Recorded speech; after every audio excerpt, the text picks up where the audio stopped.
Hello, and welcome to today's episode of Sober on the Mic. Today, we have a very special guest who's with us from the United States of America, our first overseas guest, which is really exciting. His name is Mike. Hi, Mike. Hey, how's it going? So, Mike has very kindly agreed to do our show with us today. So, he's going to do the 20 quickfire questions and then tell us his story and tell us a little bit about the amazing work that he's been working on to kind of promote recovery, which is really, really fantastic. So, if you're ready, Mike, we'll start with the quickfire questions. Go ahead. So, how old are you?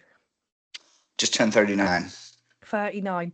I'm looking forward to this answer. And where are you from? I'm from Massachusetts, Cape Cod, Massachusetts. So Cape Cod, so quite like a well-known area for drugs Yes. and the big documentaries. Oh, yes. I Yeah, see you've done your homework on Cape Cod, huh? yeah, I have. Oh, this is very exciting. What's your star sign? I'm aligning a Scorpio and Sagittarius. Oh, that's a very good one. What are you? I'm a Taurus. I'm a Ooh, you Taurus. bald-headed? Yeah, very much so. Are you a cat or a dog person? I'm not really into animals. If I had to choose, I would choose a dog. Oh, yeah, they're bigger and more like can get about a bit, Mhm. can't they? Mm-hmm. What one word would your friends use to describe you? Funny. Funny. Oh, I look forward to Mm. that today then. What is a daily habit that you do to keep yourself grounded? Ooh, I like that one. See, I did these questions months ago, and I forgot that I did all Yeah. these with you. And I think I did them in like November or December Yeah. with you. I Yeah. forget. Yeah, it's been a while. Um, Making my bed every day. Yeah, that's quite a big one, isn't it? Like making Yeah. your bed, opening your curtains, all of that sort of stuff. Mm-hmm. Yep. What's a quote or a mantra that you live by? Just take things day by day. Yeah, that's a really good one. Hmm. Who is your hero? I don't really have one. Be your own hero. Yeah, I guess you could Yeah. say that. What's a song that always lifts your mood? Too many to choose from. I would be picking through like at least like 100. Depends on my mood and the Yeah. day. Yeah. It's a really tough question to answer that. I forget Um, what I put in my answers. I forget. I I did can't that. remember now, but You we'll have to. put that as your song when we load it Yeah, up. yeah. You put that in there. Who would play you in the movie of your life? Ooh, that's a good one. Brad Pitt. Brad Pitt, yeah, that's a good one. And who would do the soundtrack to the movie of your life? The Chemical Brothers. Oh, that would be cool. Oh, I That would be love really them, cool. man. Yeah. What do you? Yeah, they're from your neck of the woods. Yeah, they are. They are. I think they're I'm not certain where they're from, Somewhere but in they're the definitely UK. from somewhere in the UK, definitely. Have you seen them in concert? I have. I saw them once at a festival in my different life to what I live now, and it was a lot of fun with what I can Which remember of one it. was it? Which one was it? I've seen a lot of YouTube of their live videos. Which one was it? I saw them at Festival, I think it was, which is Hmm. in the Isle of Wight, so it's like a far Okay. away from here, but it was bloody brilliant, My absolutely favorite Chemical brilliant. Brothers song is "Out of Control." I'm sure you know that one. Oh yeah, that's a great song. That's That's a the song great that song. really got me into them. That and Block Rock and Beats. Yeah, they're so good, aren't they? Hmm. If you could have a dinner party with a famous person, dead or alive, who would it be? Paris Hilton. Paris Hilton. Hmm. That's a good one. She's would have quite a story to tell as well, wouldn't she? I know her new documentary is coming out this week. I'm gonna go watch it. Yeah, she's had quite a life, hasn't she? Hmm. If you could have a superpower, what would it be? Ooh, that's a good one. Superpower. Read minds. Read minds, yeah, that's always a good one, isn't Know what people it? are thinking. Yeah.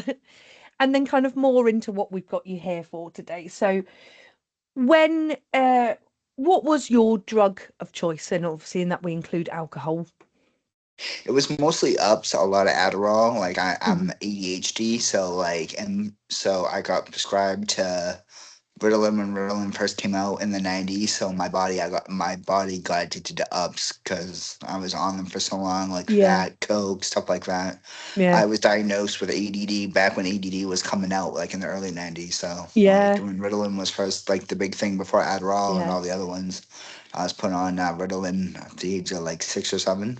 Oh wow. Yeah, so and I'm 39 now, so Yeah. So for you it was stimulants. Yes, 'cause my body had been on them for so long that my body got hooked to it. You know, Yeah, yeah. When did you first notice that you had an issue with substances? At what age did you think, I feel a bit different about this? early 20s. Early 20s. And before we obviously get into your big story, how long have you been sober for? I just got 6 months. Fantastic. That's a really good number to have behind you. I've had longer time, but I like that. Like since I started my business, which we'll talk about later, is like Yeah. I've done podcasts at different parts of sobriety, like 30 days, 60 days, 90 days, Yeah, and yeah, so chronicling my first year. I have to get one for 90 days. I mean, not 90 days, 9 months. I have to yeah, get one scheduled for that because I got one coming up for the summer, yeah. like turn Oh, of that's year. so good. Mhm. So thank you for answering the 20 quickfire questions. And now we'll go into your story. So starting for wherever you want to start, tell us your story of addiction and through to recovery. It started in my early 20s when I moved to Miami. And I just got caught up in the lifestyle, going out partying and just staying up all night and doing a lot of Adderall to stay up at night and go clubbing and Mm, having to do it the next day to go to work. And then, like I said, my body had been on stimulants for so many years and my body mm, got hooked to it. Like I always think, oh, I need it for this, I need it for that, I need yeah, to clean the house, I need it for all the things. And then I ended up doing coke. I did that to that when I moved to Miami, and then yeah, it was all downhill. But I mm, didn't really start going downhill till like my 30s. That's when it started going really out of control for me. mm. So from a young age, you're obviously prescribed it, and then your body thinks, "Oh, I've quite grown quite attached to this." When do you Hmm. move from it being, what happens where it moves from being a prescription drug to you're buying it illicitly or buying No, I wasn't buying it illicitly. It came to, oh, you're supposed to take like two a day. I ended up doing like three right, a day or four a day. right, Like yeah, yeah. So it just kind of amped and amped and amped up. that was the Adderall. Yeah, and then I didn't start buying coke till like I moved to Miami because that's like the big thing to do down here. You know. Yeah. So talk us through then what happens when you start to realize that you've got a problem here. What happens then? So moving in from your 20s into your 30s and stuff. Doing a lot of geographicals. Like I moved to LA for a little while, and then just like I bouncing out of rehabs and just losing everything, couldn't keep a job, and Mm, just the downward cycle, the downward spiral addiction, losing everything and going yeah. downward. I feel like I'm being horrible at this. Yeah, no, not at all.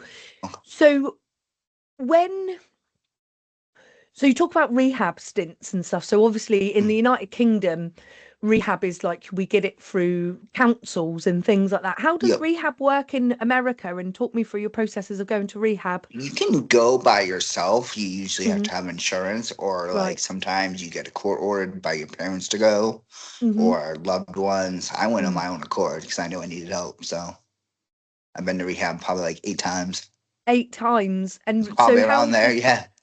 how did each kind of how did they go for you? How was the experience of rehab for I you? said like when I went in the first couple times when I was in my 20s, I stayed sober for periods of time because I didn't really hit a bottom. So Yeah, it was easy to stay sober. But once I got to LA, man, it was all downhill from there. You yeah. know.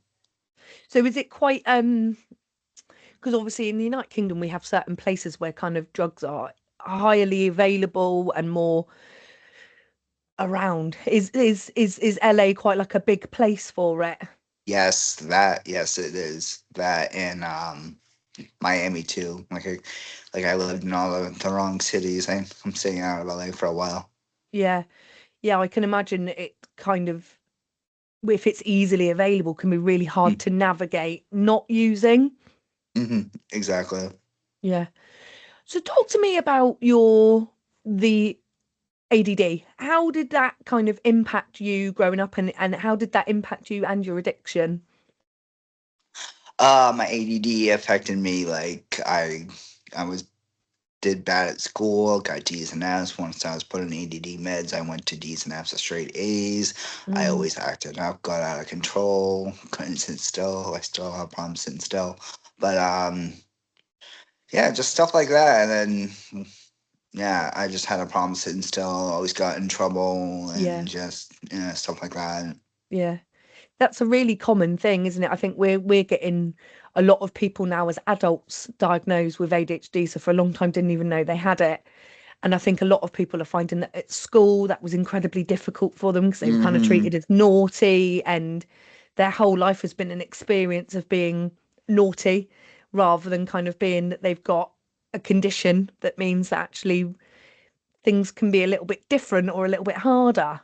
Yeah, when I was in middle school, I got kicked out of one middle school and got sent to the other one. So, Yeah. hmm So I think there's such a clear parallel between the relationship of ADHD, ADD with addiction. It's so yeah, they say linked. people with chemical imbalances also often end up with addiction Yeah, issues. So, yeah. So you spoke a bit about kind of you've been to rehab 8 times, you'd had some sober time, and then kind of what happened there then? What happened with kind of like the lapses and the relapses and things like that for you?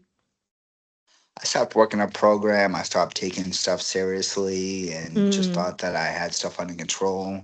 I didn't really hit a bottom till I got to my 30s and really starting to like lose everything, mm. relationships, jobs, and things like that. I started really going down in my 30s and, you know, So that kind of classic thing of you got well for a bit and then it's I'm okay this mm, time, and that kind of mm, back and forth that you go through along the process. So in your 30s is when you hit this is starting to take its toll now. So like you say, yes. relationships, jobs. hmm Yeah, ended up having to go to psych wards to detox and yeah, just I don't know if you watched one of my other podcasts I did. I talked about blacking out on a bus and waking up in the hospital from an OD. Like, yeah, yeah. it's getting that bad. Yeah, that happened a few years ago. That's happened twice. That must have been so scary as well. Like I know. I one don't know minute how I you're did. I blacked out on a bus, got out at the bus station, and just went on another bus, and then walked myself into the hospital in a blackout. I don't know how I did that. yeah, I did that yeah, twice. yeah. That must be so frightening to kind of wake up in that And sense be of like, "Whoa, where am I?" where am I'm I? glad I didn't Yeah, like get hit by a car or something. Yeah. yeah. So talk me through your most recent journey then. So where you're kind of your 6 months clean, what happens? What led up to it? And then what led to I'm going to break this time? Good questions. I feel like you should be like a news reporter. You're so good at this. Thank you. Um, what work? What? Trying to think how I should word this. I just hit a bottom so many times, and I'm like, okay, enough's enough with this, and I just had to lose everything, jobs, money, and just everything. And it was just, I finally realized like I can't do this anymore, and decided to really get serious this time. So Mm, I've had a few years before, but I relapsed because I stopped working a program, and I know that's yeah, one of the signs for a relapse for me if I stop yeah, working a program, stop going to meetings and stuff like that, yeah, and thinking, oh, I can do this or I can do this one time and get away with it. yeah, When our brain will trick us to think, oh, we can use this one, just that one time you're back on the yeah, hamster wheel. yeah. It's so frustrating how that happens, doesn't it? That you're doing all right and you're going one way. And it's very common with people with ADHD of I'm going one way, it'll be different this time, and then you kind of end up back there on that Yes, think, oh, hamster I can get wheel. away with it this one time. It's just a Saturday. I don't have to work for a few days, and Yeah, yeah. yeah. So you say about you kind of work a program. What does that look like for you? What does your I'm kind of going to meetings like Mhm. regularly. I'm working with a sponsor. I'm really taking stuff seriously this time. Yeah, fantastic. What what tell me about life now. So obviously we're here to kind of promote to people what recovery can do for people and the tips and advice we've learned along the way. To you, what's that kind of message that you'd like to share to people around recovery? It works. Like, there wouldn't be a program out helping people get sober if it didn't work. Because some people think, Yeah, oh, AA is not for me or it won't work for me. There is hope out there. There are people that are changing their lives. That's why the program's in place. yeah. One thing that we see quite a lot is people when they've established that their ADD has a big impact on their addiction, then managing that. How do you manage that on a daily basis? How do you manage your because I'd imagine like when you've got ADHD that them cravings are a lot I'm not really intenser having and things like cravings this that. time around. Did you have you Surprisingly. not? No, no cravings. That's really good. And that's a bonus, isn't it, to not have that Hmm. nagging away and stuff. Hmm. So life now and your business and things like that. Talk me through that. Talk me through it's Recovery Raw, isn't it? Is your Instagram page and your kind of business Yes. that you're looking at. Talk to us a bit about that. Was coming off a relapse about like say like 3 years ago, and I was watching content in like different apps, and I'm like, oh, I should make like a streaming app with recovery content for a business like a Netflix. Yeah, Sat on the idea for like a few years now, and decided to make it happen last year. I got the LLC and made the page, and we just got the patent. We just applied for the full patent, so that should be yeah. happening pretty soon. And it's starting to become a real big thing now, and people are That's loving it, and. that's fantastic. What drove you to do that? Because I love the concept of recovery content. I think that's really important for people I'm to have surprised. I that. didn't think I was getting. I'm like, oh, someone's got to have this idea by now. I'm Yeah, surprised that it hasn't been done yet. yeah, Like a Netflix for like recovery content. yeah. Because it's such an important thing, isn't it? Because so many people they have for in our country, recovery is kind of unless you go to meetings, it's 9 to 5 when the services are open. So what is that thing in at 2 o'clock in the morning when you're really struggling to put it on and stuff? So I love the idea of just recovery content being available to people. Hmm. What's the ambition then for Recovery Raw? What are you hoping to get out of that? I'm excited to see where it lands. I'm excited to Yeah, travel because I've got interest in several countries, and it's just like addiction is worldwide things. Netflix is a worldwide thing, so I get to go travel in different countries and get it yeah, made. So it's gonna be cool. yeah. I'm actually going to your neck of the woods sometime this year. So Oh wow, are you? yeah, I don't know when yet. So I'm gonna be Yeah. there at some point. Yeah. Yeah. Oh, that's so exciting. So, for anyone listening who is, whether they're in the US, whether they're in the UK, who have woke up today and they're struggling, they are, you know the feeling that so tired of feeling sick and tired. What Hmm. what would you what would you say to them today? There's hope out there. Just, you just got to be willing to ask for help. A lot of people struggle with asking for help or raising their hand at a meeting. It's for me, it was a shame thing. I had a problem saying, oh, I'm struggling, or pick up my phone and call my sponsor telling, oh, I want to relapse. It was like Yeah. a shame thing for me, you Mm. know? There's It, hope. There's light at the end of the tunnel. That's why the program works. We're living proof of it. yeah. Shame's a really interesting one, and it's the I Hmm. run I run a meeting myself, and the shame is what keeps people from coming back. Shame is what keeps people on the right track and stuff. How have you managed that process of kind of managing the shame of the lapses and the relapses, but keeping on going? How have you managed that? What was the question? I'm sorry, I just got a pop up on my phone. It's okay. How have you managed the process of shame? Because it's such a big, big thing to work through. How have you managed that? I really haven't worked through it. I still Mm, like. I haven't really worked on it. mm. Yeah, Something I it's should an work on. yeah, it's an interesting one though, isn't it? It's a one that can often lead people back into using or not asking for the help, like what you said. Yes, exactly. Yeah, fantastic. Was there any other pieces of advice or anything else you wanted to share with listeners of the podcast today? I don't know. I feel like I kind of bore you. I'm bad No, at doing podcasts. you're not at all. Okay. There's light at the end of the tunnel. Don't give up if you've been in and out of getting sober. Just keep on trucking. It's gonna come at some point. You just Yeah, have to hit a bottom and finally realize and be like, okay, you're done with this. You just gotta get to a yeah, point.